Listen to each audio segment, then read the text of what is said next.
Hello students, welcome back to my channel. I'm Dr. Shalini Shukla and today is 19th of February 2021, Friday. Inspiration of the day is define success on your own terms, achieve it by your own rules and build a life you are proud to live. In today's discussion, we are going to cover these articles. Let's start with article number 1 given on page number 1. GST Council may take up slab merger in next meet.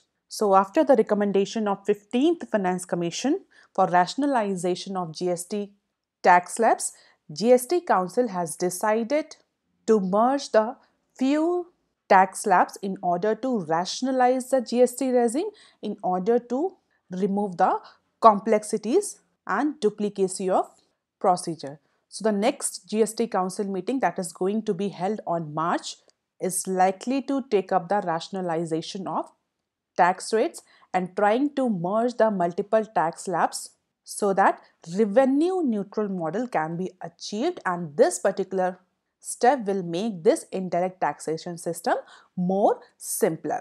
हालांकि अभी मार्च में किस दिन ये meeting होगी ये अभी decided नहीं है, लेकिन it is more likely that GST Council is going to accept the recommendation of 15th Finance Commission, where Finance Commission has suggested to merge the at least two slabs. And what are those two slabs? 12% tax slabs and 18% tax slabs. And apart from it, in yesterday news, we have also discussed that government has decided to bring the natural gas under GST regime. So there are a number of changes that can be proposed or decision can be taken on next GST meet that is going to be held on March. लेकिन अभी भी इस proposal को confirm नहीं माना जा सकता कि जीएसटी काउंसिल ऐसा करने में सक्सेसफुल ही होगी. क्यों? क्योंकि स्टेट्स का भी वोटिंग राइट प्रॉपर होता है जीएसटी काउंसिल में. तो although centre is all decided to bring natural gas under GST system to merge 12% and 18% slab, but क्या GST council में ये decision accept होगा? That will totally depend on the approval of the states. क्योंकि कुछ states ऐसे हैं जैसे कि आंध्र प्रदेश, कुछ स्टेट्स ने इस तरह के प्रपोजल्स को टैक्स जो स्लैब्स हैं इनके मर्जर का और कुछ नेचुरल गैस को जीएसटी में लाने इस तरह के डिसीजन को अपोज किया है. आज आप मुझे कमेंट सेक्शन में लिखकर बताएंगे what is the quorum of GST Council and what is the weightage or the percentage that state and center government shares in GST Council. कितना परसेंटेज सेंटर गवर्नमेंट के पास होता है, वेटेज सेंटर गवर्नमेंट के पास होता है in terms of voting right, और कितना states government के पास होता है.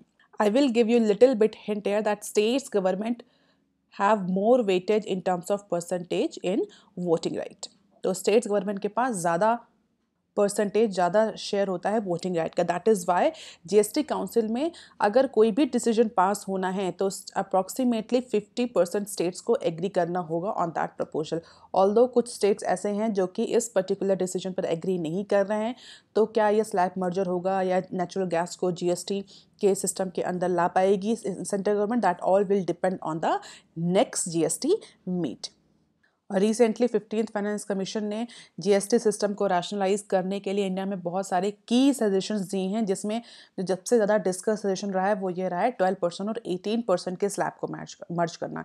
इसके अलावा जो मिस्टर एन के सिंह जो 15th फाइनेंस कमीशन के हेड हैं, उन्होंने और भी सजेशन दिए हैं, जैसे कि उन्होंने कहा कि जीएसटी को मल्टीपल टैक्स रेट सिस्टम ना बना करके 3 रेट स्ट्रक्चर बनाए, जिसमें 5% for merit rates and 28 to 30% for demerit rates.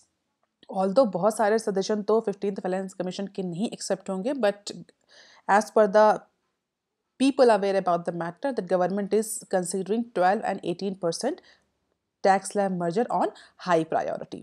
और गवर्नमेंट का भी इस पर यही ओपिनियन है कि अगर इस तरह के टैक्स स्लैब मर्ज हो जाएंगे या कम टैक्स स्लैब्स 2 या 3 टैक्स स्लैब्स ही रखे जाएंगे तो it will simplify the GST tax regime.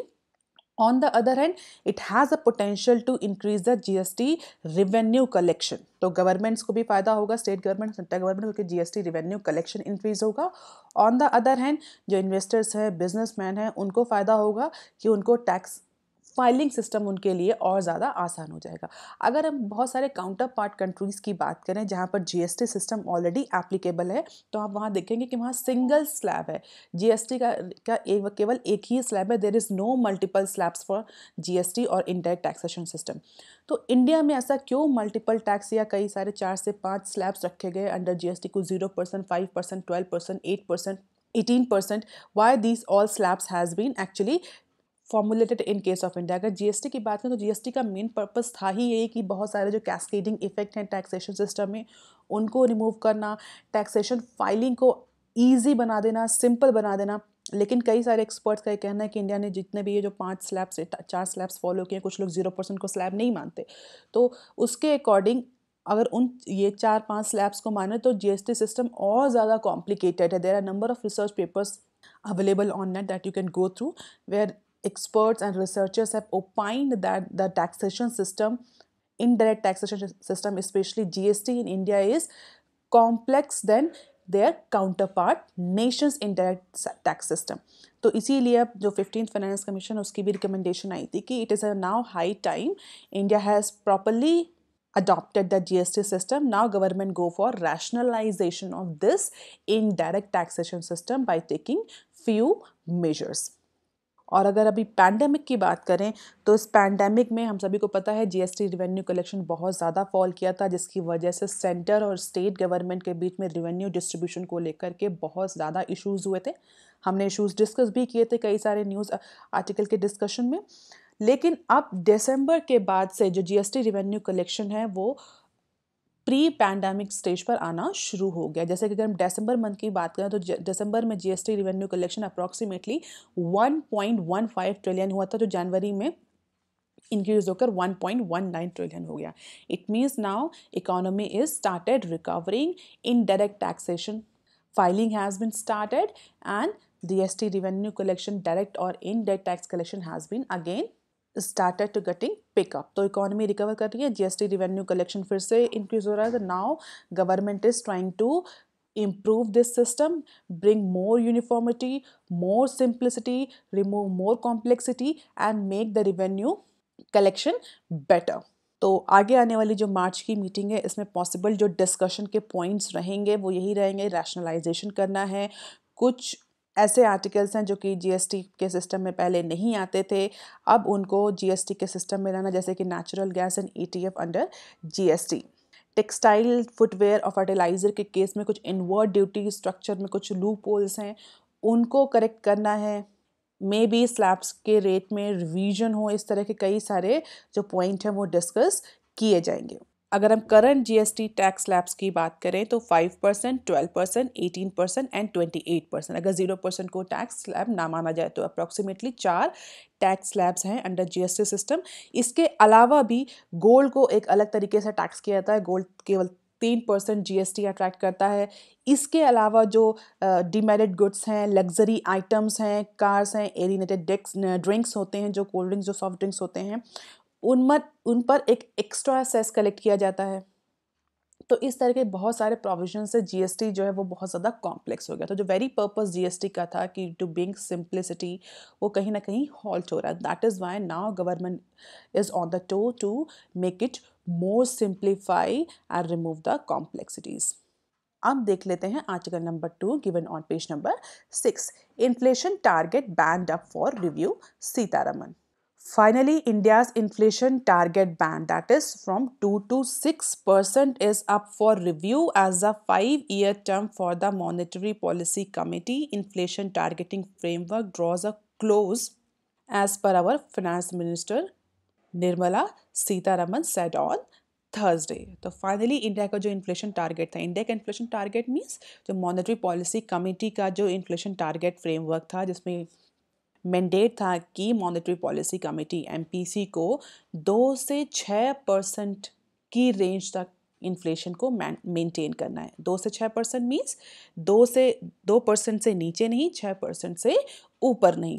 But now 5 years has been completed and it is a time for government or the MPC to revise its inflation target band. 2 to 6% का जो target था अब उसके revision की बात कही जा रही है। तो MPC term is going to an end और MPC का 5 साल का टर्म खत्म हो रहा है और उसके बाद मॉनेटरी पॉलिसी जो इन्फ्लेशन टारगेटिंग फ्रेमवर्क है उसमें क्लियरली मेंशन है कि after every 5 year there will be the revision और the review of inflation target band. So now it is a time and government will go for it, and for that government has asked the RBI कि क्या target होना चाहिए, what is the view of RBI. RBI stands for reserve bank of India. क्या view है targeting को लेकर के, targeting framework को लेकर के, what are the major suggestion than RBI want to suggest.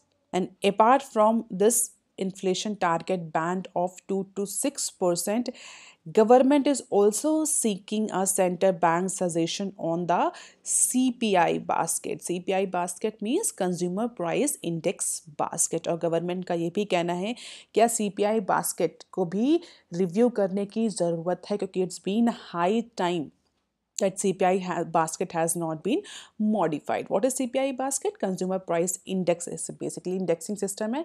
इसके बेसिस पर हम गवर्नमेंट और जो इन्फोर्समेंट एजेंसीज हैं वो ये आइडेंटिफाई करती हैं कि करंट इन्फ्लेशन रेट क्या चल रहा है. CPI, WPI. WPI stands for wholesale price index. तो इंडिया में CPI के बेसिस पर ये एक्चुअली आइडेंटिफाई किया जाता है कि इन्फ्लेशन करंटली कितना चल रहा है, जिसमें CPI बास्केट मीन्स कुछ ऐसे आइटम जो डे टू डे के यूज़ के आइटम्स हैं उनको इंक्लूड करके एक इंडेक्स बनाई गई है कि उनका इन्फ्लेशन जिस हिसाब से बढ़ता है तो इससे आइडेंटिफाई किया जाता है कि अगर ये इस CPI बास्केट में जो आइटम्स हैं, गुड्स हैं, इनका इन्फ्लेशन अगर बढ़ रहा है तो उसी हिसाब से कंज्यूमर पर इन्फ्लेशन का प्रेशर पड़ रहा है. तो गवर्नमेंट ने यह भी कहा है कि CPI बास्केट को भी क्या रिमूव किया जा सकता है if the old weighting need to be change और recalibrated as per the government of India. तो इन्फ्लेशन टारगेट बैंड को लेकर के CPI बास्केट में जो वेटेज हैं उसको लेकर के सेंटर गवर्नमेंट ने RBI से सजेशन मांगे हैं. So the monetary policy framework that was actually notified in financial year 2016 mandated it to target 4% CPI inflation until March 31st, 2021 with the upper and lower tolerance limit of 6% and 2% that we all know. तो जो 6% 2% का जो inflation target set किया गया था that was actually linked with the CPI at that time. और definitely अगर inflation target band को चेंज किया जा रहा है तो हो सकता है CPI में भी चेंज करने की ज़रूरत है. दैट इज़ वाई गवर्नमेंट ने RBI से इन दोनों इश्यूज़ पर सजेशन मांगे हैं. The RBI Act was amended at that time once the inflation target was set by center government. तो आपको अगर याद होगा MPC के बारे में अगर स्टूडेंट जानते हैं कि पहले जो RBI था वो डिसाइड करता था पूरा इंडिया में इन्फ्लेशन रेट कितना होगा, मॉनेटरी पॉलिसी जो इंस्ट्रूमेंट्स हैं, बेंचमार्किंग जो रेट्स हैं, बैंक रेट्स हैं वो कितने होंगे. और इसको लेकर के जो मॉनेटरी पॉलिसी और फिस्कल पॉलिसी में कई बार क्लैशेस देखने को मिलते थे. क्यों? क्योंकि मॉनेटरी पॉलिसी पूरा RBI के डोमेन में आता था और फिस्कल पॉलिसी पूरा गवर्नमेंट के डोमेन में आता था. तो कई बार ऐसा होता था कि RBI मॉनेटरी पॉलिसी के थ्रू कैश इनफ्लो को कम करना चाहता था और गवर्नमेंट फिस्कल पॉलिसी के थ्रू कैश इनफ्लो को बढ़ा देती थी मार्केट में. तो RBI के जो मेजर्स होते थे वो उतने ज़्यादा यूजफुल या उतने इफेक्टिव नहीं रहते थे. तो इस वजह से कई बार मॉनेटरी पॉलिसी और फिस्कल पॉलिसी में क्लैश होते थे. गवर्नमेंट और RBI के बीच में भी कई बार क्लैशेस या इश्यूज जनरेट होते थे. तो इस पर्टिकुलर क्लैश को रिजॉल्व करने के लिए एक MPC फॉर्म करी गई थी, that is monetary policy committee under the MPC framework. और उसमें डिसाइड किया गया था कि 3 जो रिप्रेजेंटेटिव होंगे RBI के होंगे, 3 रिप्रेजेंटेटिव गवर्नमेंट के होंगे, 6 मेंबर बॉडी होगी और वो बॉडी कलेक्टिवली वोटिंग राइट के बेसिस पर ये डिसाइड करेगी कि कितना इन्फ्लेशन टारगेट होगा, मार्केट में कितनी मनी सप्लाई होनी चाहिए. इट मीन्स जो RBI की monopoly in terms of monetary policy उसको रिमूव कर दिया गया.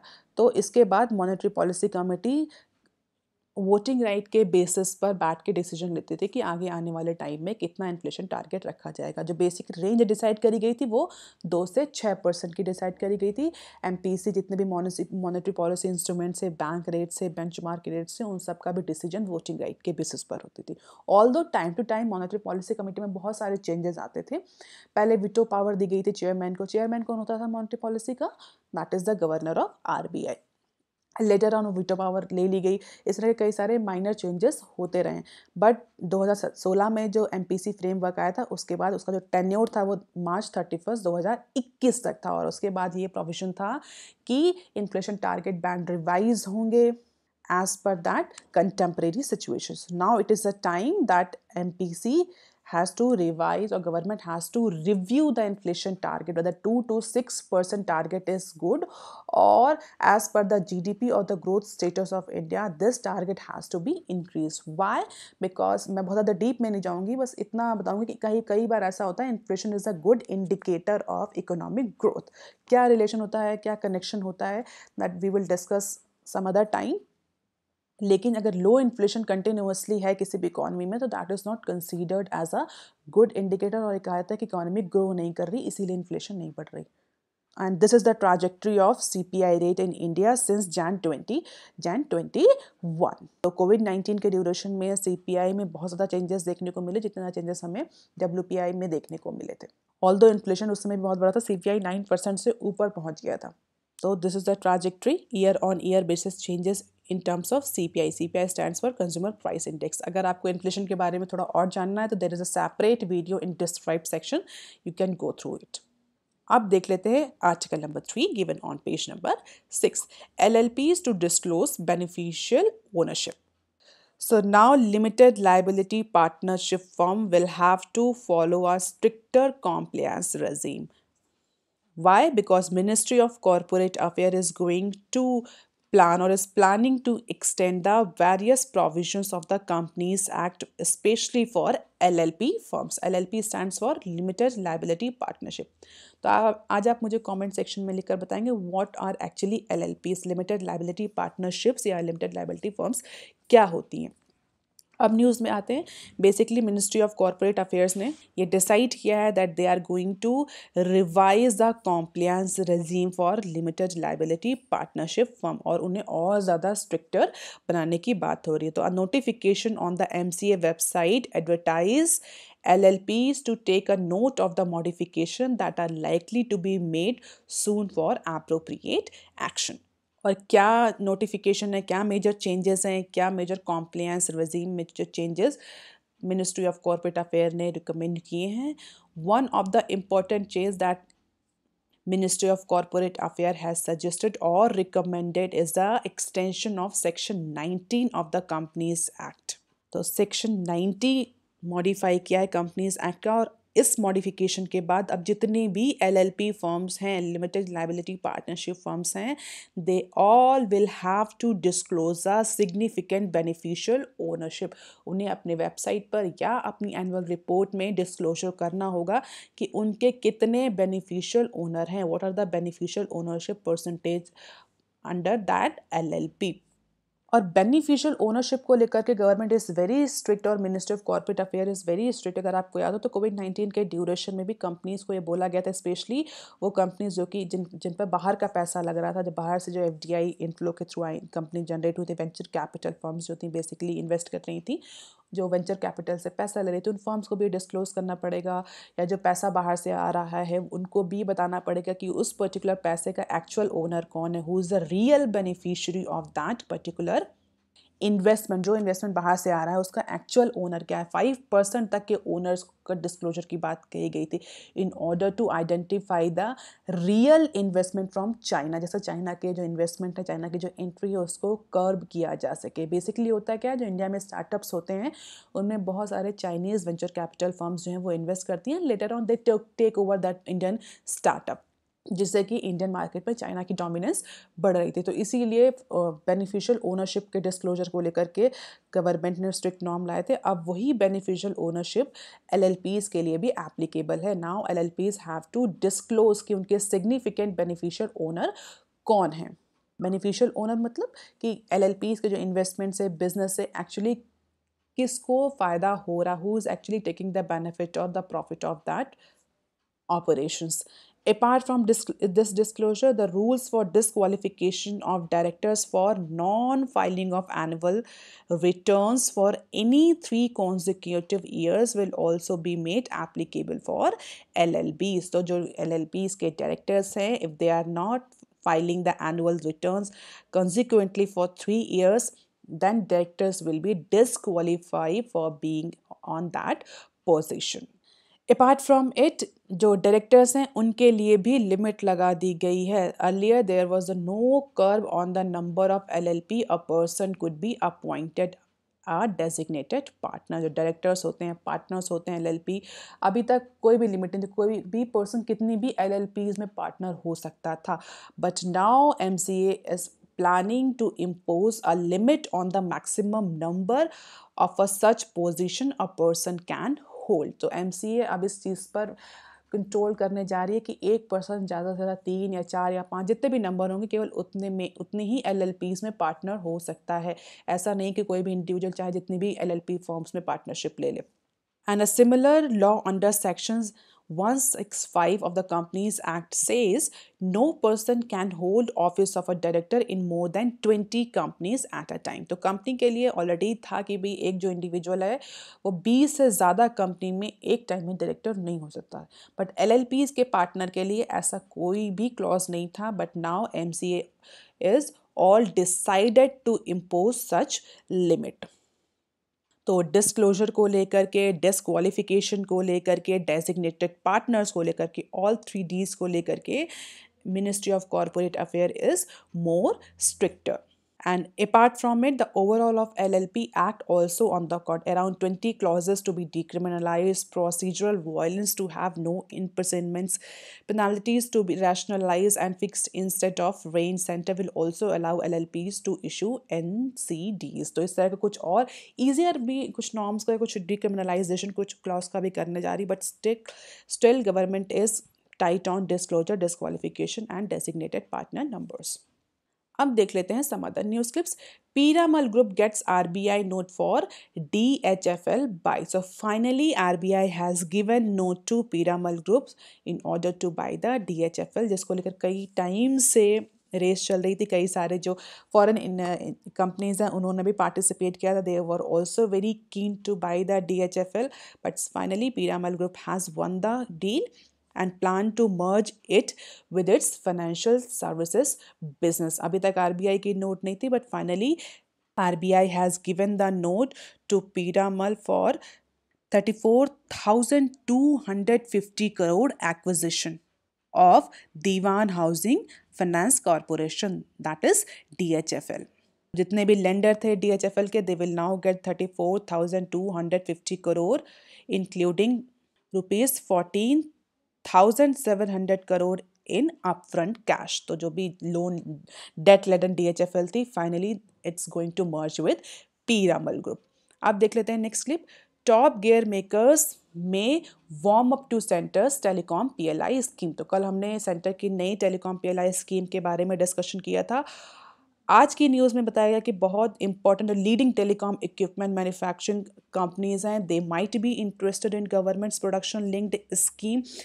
नाम की बात करें तो Nokia, Ericsson, Taiwanese electronic manufacturing services company, Flex, Foxconn basically जो आईफोन मैन्युफैक्चर करती है, Jabil, Cisco, Ciena, Samsung, all these telecom vendors actually may be interested in government's new PLI scheme.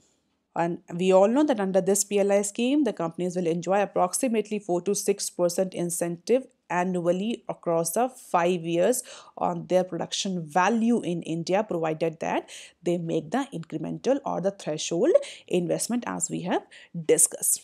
And what is the incremental investment? Government expect incremental production of approximately 2.4 trillion and export of about 2 trillion in telecom equipment in upcoming next 5 years. जैसा कि हमने कल discuss किया था कि ऐसा नहीं है कि कोई भी कंपनी इन्वेस्ट करे उसको मिल जाएगा. There are number of clause की आप जितना प्रोड्यूस कर रहे हैं उसका कुछ परसेंटेज आपको एक्सपोर्ट करना ही करना है. You can not totally consume your product into the domestic market and you will get the incentive. ऐसा नहीं होगा. So there are a number of clauses that we have already discussed. No need to repeat it again.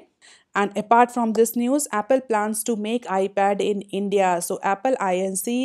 is also angling to participate in new scheme to boost India's export of computer production.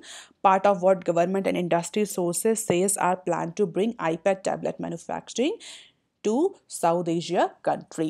So Apple has also decided or planning to bring their production facility more specifically for iPads in India. And India launched a $6.7 billion plan to boost smartphone export last year as per the our Prime Minister. तो prime minister का जो basically current government का जो efforts था to promote the electronic manufacturing create job manufacturing basically electronics को लेकर के mobile manufacturing को लेकर के जैसा कि हमने अभी PLI स्कीम डिस्कस ही किया है तो now Apple is more keen to participate into India's new scheme for the boost in export of computer products. तो बहुत जल्दी ही हो सकता है अगर सारी चीज़ें इन लाइन रहीं तो इंडिया में हमें iPads का प्रोडक्शन भी देखने को मिलेगा. अब देख लेते हैं next clip.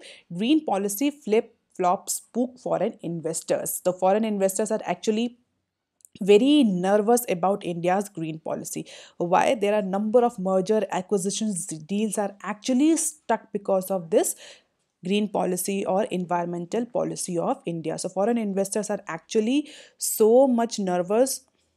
Why? Because at least two deals on merger and acquisition worth a combined value of $1,500 million in renewable energy are at stake because of this flip flop into green policy. There is no surety. अभी बहुत ज़्यादा clarity नहीं है India की environment policy को लेकर के green policy को लेकर के तो जो पहले डील हो चुकी हैं रिन्यूएबल एनर्जी के केस में they are actually stuck because of this flip flop. कभी गवर्नमेंट कुछ कहती है कभी गवर्नमेंट कुछ कहती है.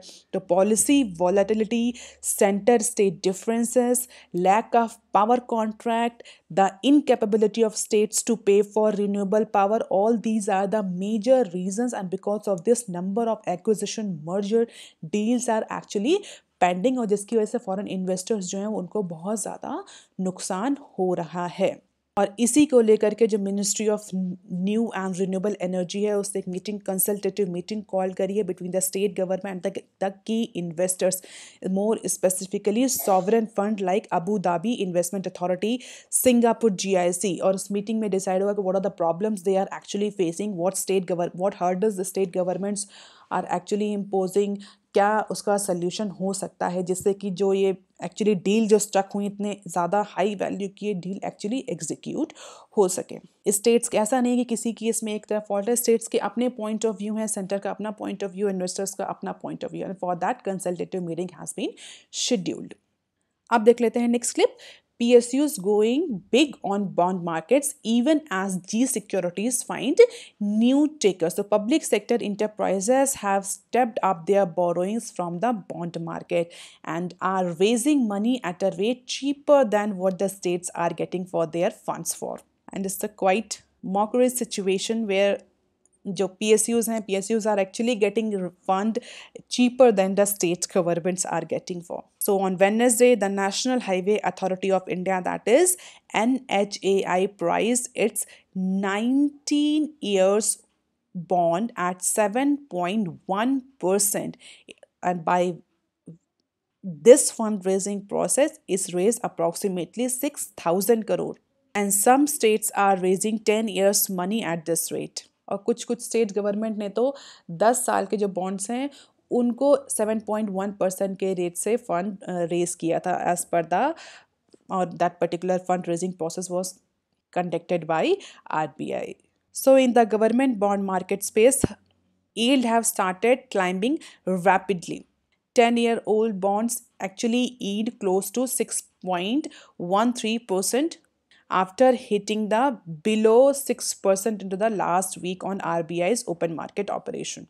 And after this, the money market is again asking for more open market operation through which the center banks actually buy bonds from the secondary market. I hope that we all know what is open market operation. Number of times we have discussed about it.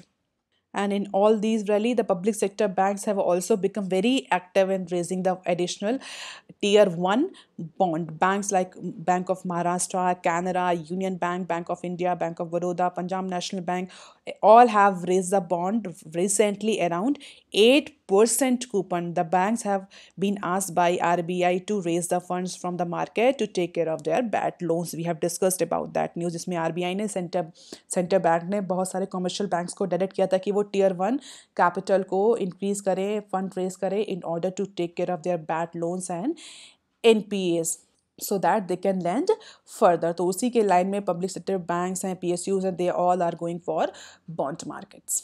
So that's all for today, students. If you want lecture PDF, you can join my Telegram channel. You can also follow me on Twitter, ResearchGate, and on Facebook. And if you have any query and suggestion, please write on comment section below. Like, share, and subscribe. Thank you.